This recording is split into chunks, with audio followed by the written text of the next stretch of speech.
Hey there, thanks for tuning into Duckbricks, and at long last, the time has come. Welcome to our Bionicle Fanon review of the winner of the Toa Nidhiki Fanon contest hosted earlier this year. This is Toa Nidhiki.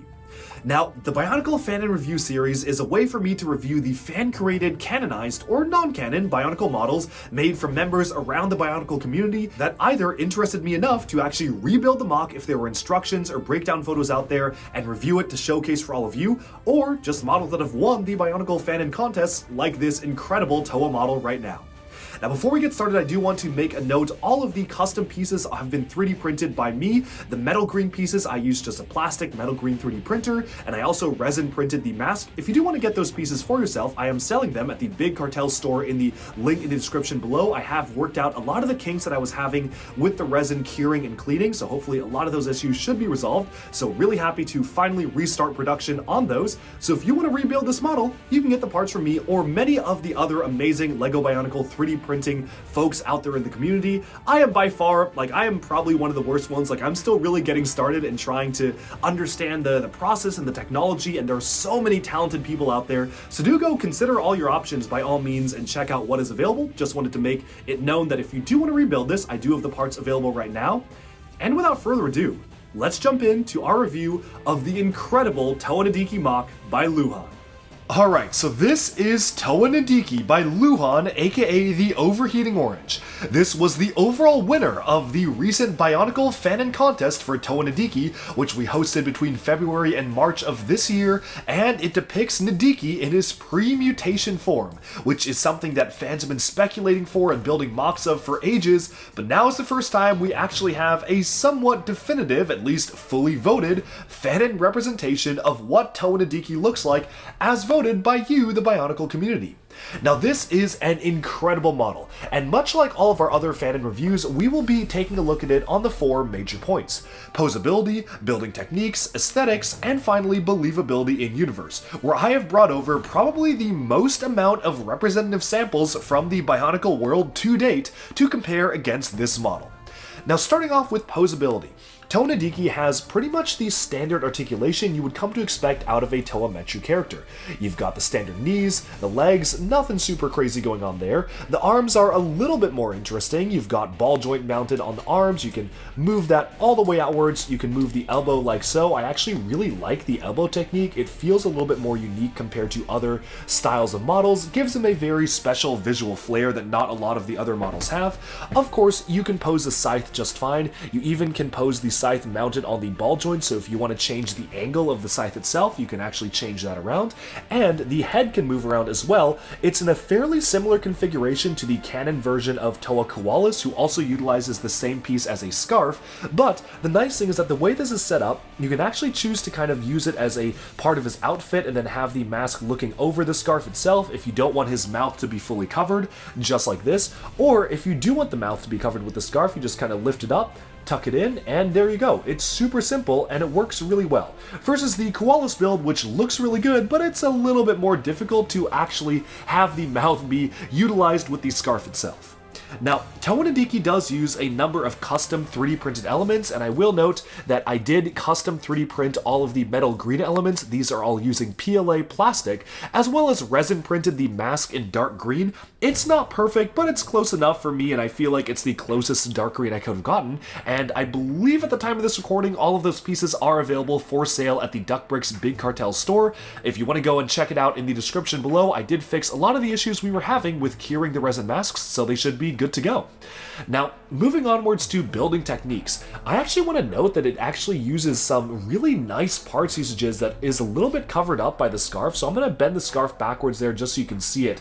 One of my favorite things about this model is the way that these 2 armored pieces work in conjunction with the torso itself.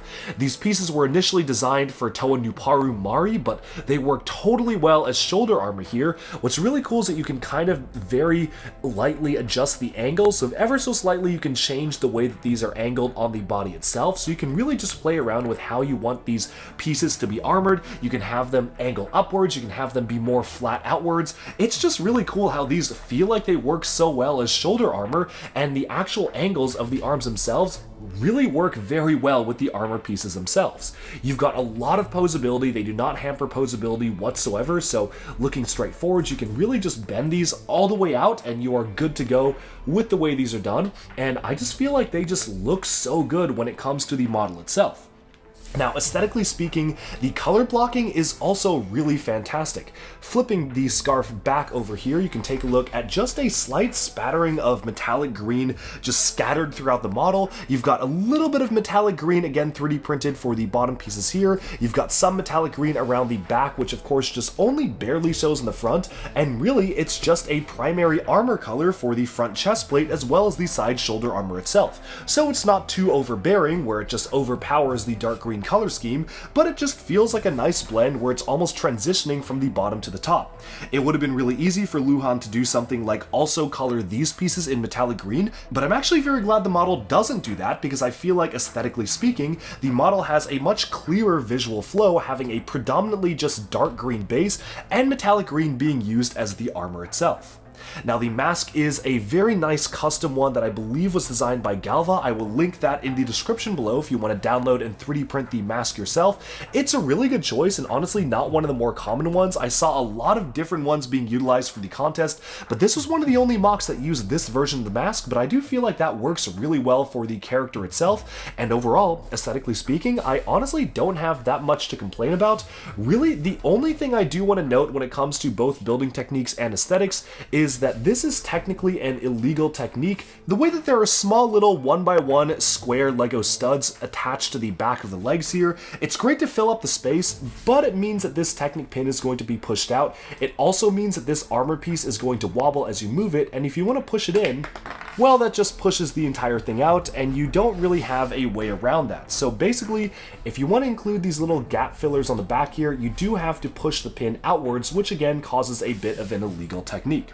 Overall though, it's not a big deal, it's just something I did want to point out is just a little bit finicky about the model itself in the way that you really do have to mess around with it, and just make sure that these are not wobbling when you pose it around, but for the most part, it is totally okay as a buildable action figure. All in all, there's honestly not much else that I can say about the building techniques of the model. For the most part, it is using techniques that are fairly simple, but in unique ways that I haven't really seen before. The elbows are done really well. I love how they almost give it an insectoid feel with some blades on the back of the arms, which of course is foreshadowing for what he would eventually become. And I really love the technique being used for the metallic green, as well as the technique being used of these particular pieces being used for the front armor. I just think that's really clever, and the way it's executed is really well done.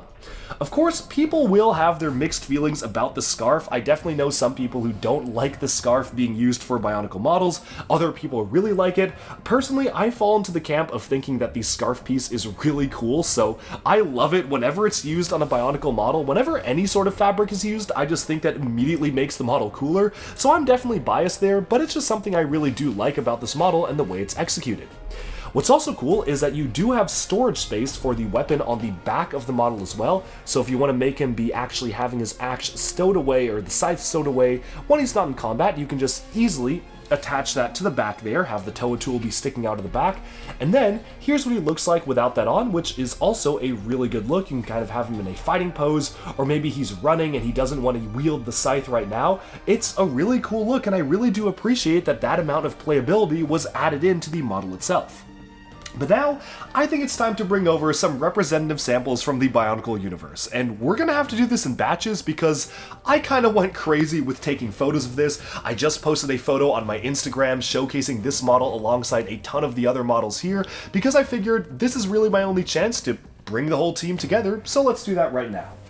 First off, of course, I had to bring over Bucky's Toa Tuyet. This was the winner of our very first Bionicle Fanon contest, which was held, I believe, a couple of years ago now, or maybe early last year, which was pretty much just picking up right where the TTV contest left off. But of course, you can't complete the trio without Toa Luhan, so here it is, the dynamic trio of Luhan, Nidhiki, and Tuyet. And oh my goodness, they look so good together. I really love how each of them utilizes metallic armor. Nidhiki has the metal green, Luhan has the flat dark gold, and Tuyet has the gunmetal gray. They're a little bit muted, but they definitely feel like they belong to a particular Toa team. And I hope that eventually when we do a Toa Mangai contest, there is a bit of metallic color schemes integrated into the models themselves, because that would be really cool to showcase the full team having a similar aesthetic and color palette as these ones right here. Overall, I feel like having them next to each other really showcases just how well Nidhiki fits into the Bionicle building system. It feels like he is a part of this team, he makes total sense next to these characters, and it's so cool to display them next to each other.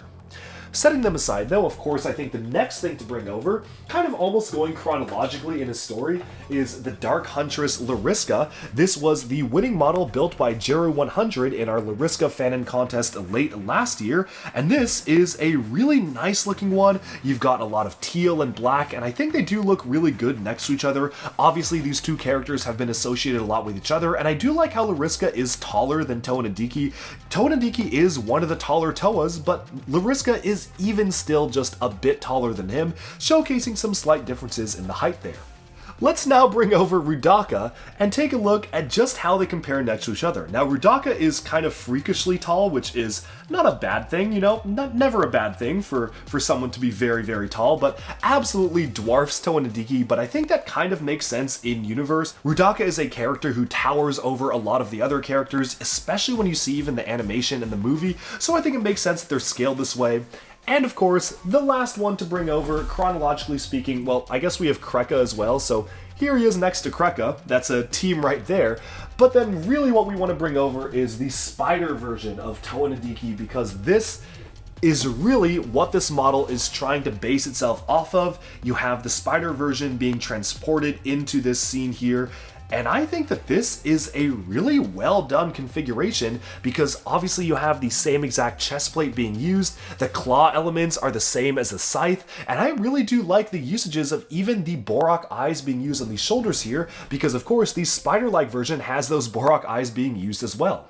Overall, I feel like this is a really good translation to this, because you've got the same limb pieces being used from the legs going over to the arms, the same blade elements. Overall, I really do like how this feels inspired by each other, and it totally feels like it would make sense that Toa Nidhiki would mutate into Dark Hunter Nidhiki, just like that from here to here. The builds are congruent with each other, and I feel like these two models are very complementary. And with that, I think it makes sense to just focus in on Toa Nidhiki himself and just talk about the overall summarized 4 points for this review. Now, speaking of believability in universe, instant 10 out of 10. There's honestly not much else I can say in terms of praise about it. I immediately see this and I think, oh yeah, this definitely looks like a Toa. This feels like something we would have seen, almost like a Bionicle set. Maybe not the scarf, but everything else just feels like it makes so much sense in the Bionicle world. I love the callbacks to the actual Nidhiki model, from the chest plate to the Borak eyes to even the claw elements being used to kind of imply a spider-like aesthetic, even though those claw pieces weren't introduced till 2005.